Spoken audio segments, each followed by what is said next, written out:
ముఖ్యమంత్రిగా నారా చంద్రబాబు రాకతో ఏపీలో నిరుద్యోగం తాండవిస్తోందని ప్రెస్ నోట్ రిలీజ్ చేసిన కారుమూరు వెంకటరెడ్డి, వైఎస్ఆర్సీపీ అధికార ప్రతినిధి. ఆంధ్రప్రదేశ్ అమరావతి. నారా చంద్రబాబు రాకతో ఏపీలో నిరుద్యోగం తాండవిస్తోందని, రాష్ట్రంలోని 29 ఏళ్లలోపు యువతీ యువకుల్లో నిరుద్యోగిత 21% ఉన్నట్లు లేబర్ ఫోర్స్ సర్వే నివేదికను ఇచ్చిందని, నిరుద్యోగ యువతకు 20 లక్షల ఉద్యోగాలు ఇవ్వలేకపోతే నెలకు 3,000 రూపాయలు చొప్పున నిరుద్యోగ భృతి ఇస్తానని చెప్పి చంద్రబాబు మోసం చేశారని అన్నారు. రాష్ట్రంలో చంద్రబాబు నాయుడు గారు ముఖ్యమంత్రి అయిన ఈ 15 నెలల కాలంలో నిరుద్యోగుల శాతం అత్యధికంగా పెరిగిపోయిందని చెప్పి లేబర్ ఫోర్స్ నివేదిక ఇచ్చినటువంటి వివరాలు. 21% నిరుద్యోగులు ఆంధ్రప్రదేశ్ రాష్ట్రంలో, అది కూడా 29 సంవత్సరాల వయసు లోపు ఉన్న వాళ్ళే 21% ఉన్నారు. ఇంకా పైన ఉన్న వాళ్ళు ఇంకెంతమంది ఉంటారో ఆలోచించుకోండి. అంటే 30 సంవత్సరాలు దాటిన వాళ్ళు ఇంకెంతమంది నిరుద్యోగులు ఉన్నారో మనకి ఈ లెక్క చూస్తేనే అర్థమవుతుంది. కేవలం 29 సంవత్సరాల వయసు లోపు ఉన్న వాళ్ళని లేబర్ ఫోర్స్ నివేదిక సర్వే చేస్తే మన ఏప్రిల్ నుంచి జూన్ వరకు గ్రామీణ ప్రాంతాలు కానీ పట్టణ ప్రాంతాల్లో కానీ అది యువతి యువకుల మీద ఇద్దరి మీద సర్వే చేస్తే 29 సంవత్సరాల వయసు లోపు ఉన్న వాళ్ళు 21% మంది నిరుద్యోగులు ఉన్నారండి. మరి 29 సంవత్సరాల వయసు పైబడిన వాళ్ళు ఇంకెంతమంది నిరుద్యోగులు ఉంటారు ఈ లెక్కలో? సో అంటే రాష్ట్రంలో ఎంత దారుణమైనటువంటి పరిస్థితులు ఉన్నాయో ఇక్కడ కనపడతా ఉంది.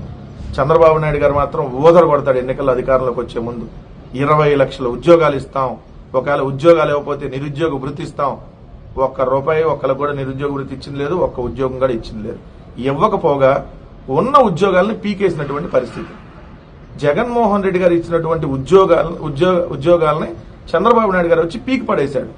మీకు చూస్తే వాలంటీర్లు దాదాపుగా 2,60,000 మంది ఏదైతే వాలంటీర్లు ఉన్నారో వాళ్ళందరినీ చంద్రబాబు నాయుడు రాగానే పీక్ అవతలేశాడు. అట్లానే మద్యం దుకాణాలకు సంబంధించి ప్రభుత్వ మద్యం దుకాణాల్లో పనిచేసే వాళ్ళని పీక్ అవతలేశాడు. కొంతమంది ఏదైతే హెల్త్ డిపార్ట్మెంట్ లో కొంతమంది తీసి అవతలేశాడు, అవుట్ సోర్సింగ్ లో కొంతమంది తీసి అవతలేశాడు. దాదాపుగా 3.5 లక్షల ఉద్యోగాలు ఈ 15 నెలల కాలంలో చంద్రబాబు నాయుడు గారు వచ్చినాక పోయినాయి. దీంతో పాటు ఎంఎస్ఎంఈలు మొన్న పార్లమెంట్ సాక్షిగా ఏదైతే కేంద్ర మంత్రి ఇచ్చినటువంటి వివరాల ప్రకారం 2,197 ఎంఎస్ఎంఈ యూనిట్లు చంద్రబాబు నాయుడు గారు వచ్చినాక మూతపడ్డాయి. 30,000 మంది ఉపాధి పోయారు. అంటే వాళ్ళందరూ ఈరోజు రోడ్డును పడ్డట్టే కదా. సో 30,000 మంది ఏదైతే 2,197 ఎంఎస్ఎంఈ యూనిట్లు మూతపడ్డాయి చంద్రబాబు నాయుడు గారు వచ్చిన ఈ 15 నెలల కాలంలో. కానీ జగన్మోహన్ రెడ్డి గారు 2 సంవత్సరాలు కోవిడ్ ఉన్న ఎంఎస్ఎంఈ యూనిట్లకు రీస్టార్ట్ ప్యాకేజ్ ఇచ్చి ఎంఎస్ఎంఈలను ప్రోత్సహించాడు. ఎంఎస్ఎంఈలు పెరిగేటట్టుగా చేశాడు. లక్షలాది ఉద్యోగాలు ఎంఎస్ఎంఈల ద్వారా ఇచ్చాడు. మీరు చూస్తే ఎంఎస్ఎంఈల ద్వారానే 22 లక్షల ఉద్యోగాలు జగన్మోహన్ రెడ్డి గారు ఉన్నప్పుడు వచ్చినాయి.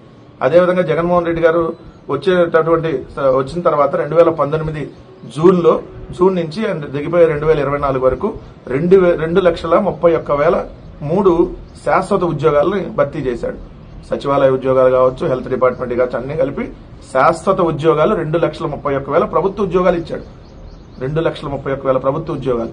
కాంట్రాక్ట్ ఉద్యోగాలు 43,923 కాంట్రాక్ట్.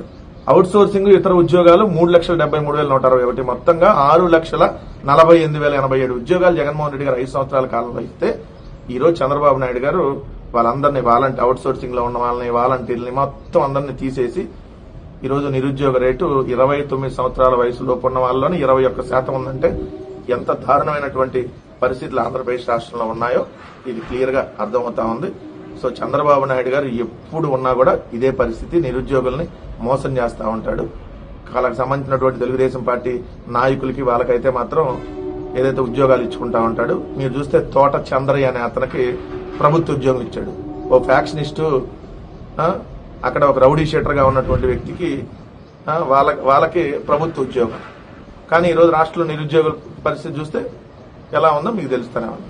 అదేవిధంగా ఏదైతే దీనికి సంబంధించి కమిషన్లో దండుకోవడం కోసం వాళ్ళకి సంబంధించినటువంటి వ్యక్తులకు అడ్డగోలుగా ఏది పడితే అది చేసేస్తా ఉంటాడు. బట్ నిరుద్యోగులకు మాత్రం 3,000 రూపాయల నిరుద్యోగ వృత్తి ఇవ్వడానికి ఇతనికి చేయి రాదు, ఒక్క ఉద్యోగం ఇవ్వడానికి చేతులు రావు. Get your personal loan today through BSK associates. Yuva Bharat TV నందు మీ పర్సనల్ ఇంటర్వ్యూ మరియు వ్యాపార ప్రకటనల కొరకు ఈ నెంబర్ని సంప్రదించండి. వీక్షకులకు ధన్యవాదాలు.